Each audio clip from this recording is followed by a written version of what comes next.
గాంధీకి అర్జునుడి దగ్గర కృష్ణుడు దూరం. గాంధీ మనసు పెద్దగా అహింస వైపు.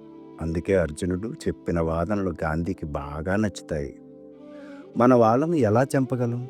రాజ్యం, ధనం, విజయం ఇవన్నీ రక్తంతో నిండిపోయినవైతే అర్థమేంటి?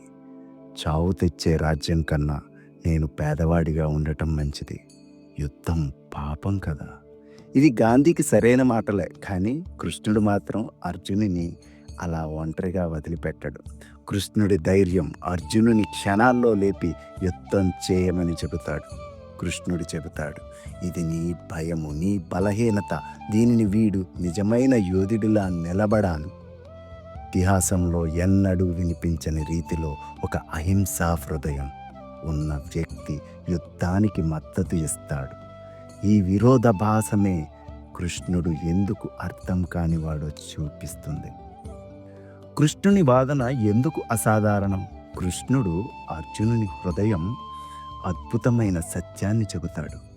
నువ్వు నిజంగా ఎవరిని చంపగలవు? ఎవరైనా నిజంగా చనిపోతారా?